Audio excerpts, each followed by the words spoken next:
Fantastic Four, number 11. And this is part of the second run that was going on. So let's go ahead and get started with this one. This one's actually really cool. Well, starting right off, of course, they are doing some recaps of the origin. And the Fantastic Four was called in to try and figure out what's going on. Basically, something has appeared which shouldn't be there, and they need their help to figure out what's going on. Eventually, the Fantastic Four is basically told they have to go to Genosha. And for any of you guys who have ever read any of the X-Men or anything else that's around this island, you know this is going to be pretty bad, even for the Fantastic Four. So, Fantastic Four takes off in their jet, starts heading over there, and when they're coming down, all of a sudden they are attacked. What a surprise. An island full of mutants that have won their freedom from the evil dictators that have been using them as tools and weapons. Not too much of a surprise, if you ask me. When they finally get down, they meet up with this mysterious lady. And they're just like, okay, let's start attacking. Easily takes down Johnny. Easily takes down Ben. You know, this person definitely has power. All of a sudden, she goes after Sue. Sue's able to deflect her, and then she was able to hit and contain this mysterious person. All of a sudden, Johnny starts to overheat. He's lost control of his powers and disintegrates. Ben is sitting there on the ground, and these creatures come out and actually start breaking him apart to finally, Ben is a pile of rubble. Sue is just astonished. And then, this is a crucial panel right here. Your companion asked my name. I have had many. The most appropriate is Ayesha. She who will be obeyed. Then all of a sudden, the invisible girl, which is our invisible woman by this time, is commanded to fade away.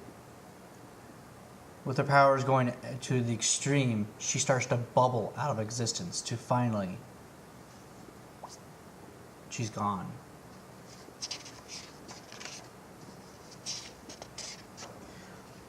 With this alone, when this is going on, I mean, I couldn't turn the page fast enough. The Fantastic Four of who's there, all of a sudden gone. I mean, their powers being used against them to kill them. That was, I literally could not turn these pages fast enough. And of course, let's see. Yeah, so let's put an advertisement between the important pages to make you be like, I have to turn one more page without trying to rip the comic in half to get to find out if my heroes are alive? Yeah, it was annoying, to say the least. Very well thought out. Turn the page. Now on Disney Channel. Like I care! Ooh. Yeah, that's exactly. Well, okay, this is where it comes to spoilers, so if you guys don't want to know what happens, turn off the video now. So this has been Jesus Christ saying ciao and sayonara to all of you.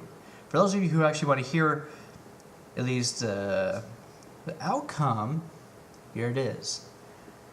In the next page we see Ben, Johnny, and a... How would you put that? A seductive Sue? She looks a little bit more confident and acting like a teenager that has a sexy body, I guess. I don't know. I'm trying to think of something to say. Like, she's just like, I'm Sue, you know, type attitude on her. But you can obviously tell none of these are who they are. Then we turn over and we see a tall, skinny guy. Very short, kind of cute girl. Actually, no, she is cute. And then we see this fat old guy that has a bald spot. And that's when we get to see Ayesha right there. And then she introduces, or actually more, because of how arrogant he is, he has to introduce himself, the other guy who's there. The Graceville. I'm probably saying that wrong, but that's okay. You know, just make fun of me in the comments later. He then explains that he was able to change the essences with the people that they are now in. So the Fantastic Four are there, but they're not the Fantastic Four when the Fantastic Four is there, but they're not the Fantastic Four. They actually have no powers whatsoever. And as we've been proven in the past, that means nothing. Finally, that leaves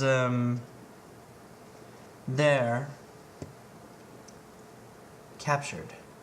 And that's where I'm going to leave it off, because even after that, there's not a whole lot left to imagine about what's going on.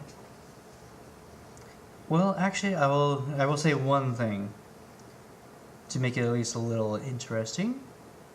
The ending, you have the fantastic Three Stooge version of it, I guess. I don't know. I'm trying to think of something. They were able to jump into a van after escaping, rush. All of a sudden, there's a huge explosion, and all we see is them lying, unconscious, bleeding to death. Okay, not so much bleeding, you know, they didn't put too much blood, but you can imagine after such a horrifying accident, that is actually the last panel of them just waiting there. But I'll leave everything right there, so you guys have a couple pages to read to find out how they escape, what's really going on, and what will happen.